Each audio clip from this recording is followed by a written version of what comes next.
Have you ever stopped to think about a race that the whole world runs every year? It is not a race with runners or cars, it is a race against the clock itself. As the final moments of December tick away, a wave of celebration begins to ripple across our planet. Someone, somewhere, has to be the very first to welcome the new year, and by that same token, someone must be the very last. So where does this global party begin? This is a story about time, about lines on a map that you cannot see, and about some small islands with a very big claim to fame. It is a story that shows us how connected we all are, even when we are separated by oceans and time zones. This journey starts not with a finish line, but with a starting gun that fires at the stroke of midnight.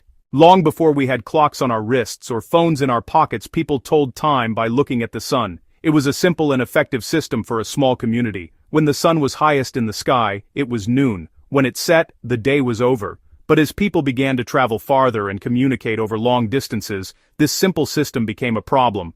A person in London would see the sun at a different position. A person in New York would see it differently. Their sun positions did not match.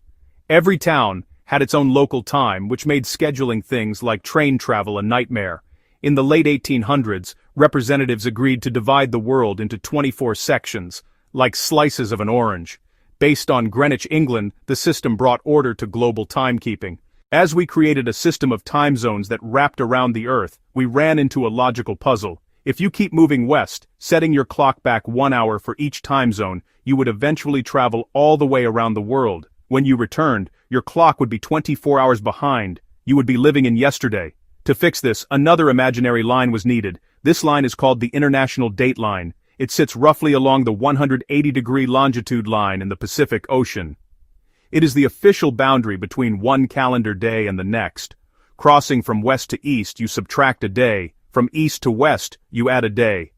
Unlike lines of longitude, the date line is a human agreement, so Adson Bikesen C. Martin Anderberg. So its path is det in Sorins, is Nanandand, Wanfree, Sindander Stuysen Frandi. Ryson Saber bites inside. It meanders to avoid cutting through countries or island groups. That means the first to experience the new year is the inhabited land just west of this invisible line. So, which country holds the title? A nation of islands scattered across the central Pacific Ocean. It is the Republic of Kiribati, with a population of about 120,000 people, comprised of 33 coral atolls and reef islands, many barely above sea level, known for pristine lagoons and traditional culture.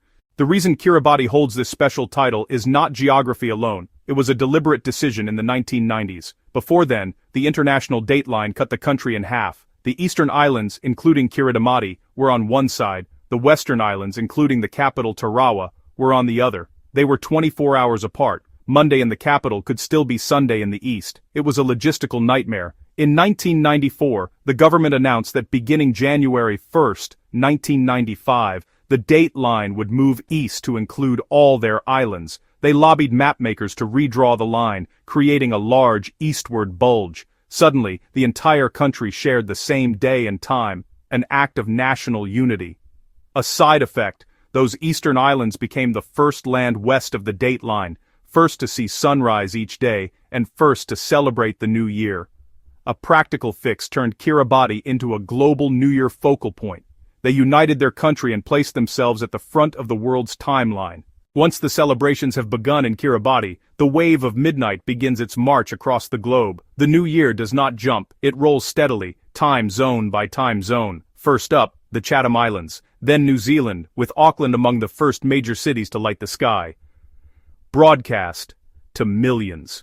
From New Zealand, the party reaches Russia's Far East, then shifts to Australia. Sydney hosts one of the world's most breathtaking shows over the Harbour Bridge and Opera House. Across Asia, Tokyo's temple visits, Seoul's street parties, Beijing's displays, and Singapore's dazzling skyline shows. Europe follows, Paris light shows, London's Big Ben and Thames fireworks, and Rome's celebrations from squares to family tables. The wave crosses the Atlantic. Africa celebrates with music, dancing, and family feasts. Then the Americas, Rio's Copacabana, offerings to the sea, Times Square's ball drop, and midnight sweeping the US, Mexico, and Canada.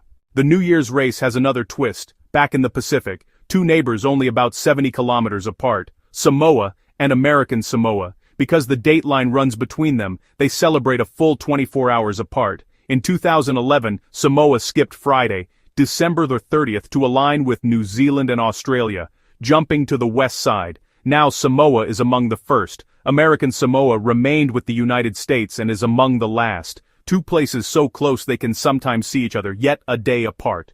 Time zone enthusiasts celebrate in Samoa, fly to American Samoa, and celebrate the exact same New Year again, midnight twice, a quirky attraction showing how human-made time systems meet geography. It highlights that time, as we measure it, is as much a political choice as a natural phenomenon.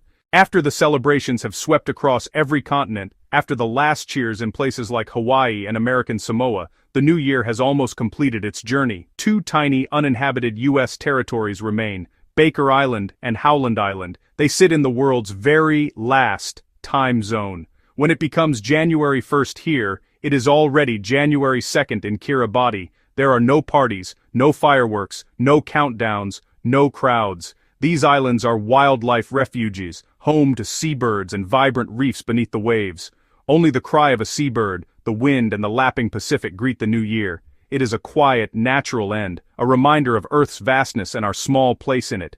When midnight strikes here, the New Year's race is officially over. In the end, this race to celebrate the new year first and last is a story about us. It is about the rules we created to make sense of our world, time zones and the international dateline. They are human inventions, lines that help us travel, help us trade, help us talk across distance.